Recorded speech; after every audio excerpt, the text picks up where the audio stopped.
రవికిషోర్. మేము దుగ్రాల శుభమహేశ్వరి కోల్డ్ స్టోరేజ్లో పసుపు నిల్వ చేసుకున్న రైతు సోదరులు. మేము 2024 జనవరి 19వ తారీఖు తగలబడిన కోల్డ్ స్టోరేజీ ఆ రోజు తగలబడితే ఈ రోజు వరకు మేము ప్రతిరోజు తిరుగుతూనే ఉన్నాం, ప్రతి అధికారిని కలుస్తూనే ఉన్నాం. అధికారులు అతనికి ఎక్కువ ఫేవర్ చేస్తా రైతుల్ని ఎంతసేపటికి మీరు సర్దుకుపోవాలని చెప్తా అతనికి 10 కోట్లు ఆల్రెడీ ఇచ్చారు. కోల్డ్ స్టోరేజ్ యజమానికి 10 కోట్లు బ్యాంకులో అని చెప్పి అతనికి ఇచ్చారు. దాంట్లో అతను మాకు ముందుగా చెప్పిన పద్ధతి ఏంటంటే 7,000 రూపాయల ఒప్పందం జరిగిన రోజు అచ్చెన్నాయుడు గారి సమక్షంలో అతను లెటర్ రాసిచ్చాడు.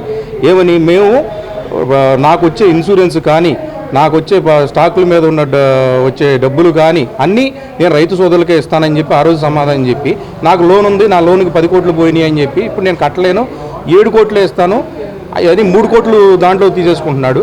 ఆ 7 కోట్లు కూడా ఇప్పుడు వీళ్ళు అధికారులు ఏం చేస్తున్నారంటే కొంతమంది రైతులకి బాండ్లు లేని రైతులు ఉన్నారని చెప్పినా కానీ ఆ బాండ్లు లేని రైతులను నిర్లక్ష్యం చేసేసి ప్లస్ బాండ్లు ఉండి కూడా సబ్మిట్ కాలేదని చెప్పి సర్టిఫై చేసిన ఇన్సూరెన్స్ అధికారుల తప్పును కూడా కప్పిపుచ్చి మనకిప్పుడు వీళ్ళు ఓన్లీ కొంతమందికే డబ్బులు పంచుతా మేము 5,000 కాడికి ఇచ్చామని చెప్పి చేసుకోవడం కోసం అన్ని లెక్కలను తీసేసి అధికారులు కొంతమందికే సర్దుతున్నారు. ఈ అమౌంట్ కూడా 406 బాండ్లు ఉంటే 357 బాండ్లకే డబ్బులు ఇస్తా, మిగతా వాళ్ళని తీసేస్తా, వీళ్ళని నిర్లక్ష్యం చేశారు.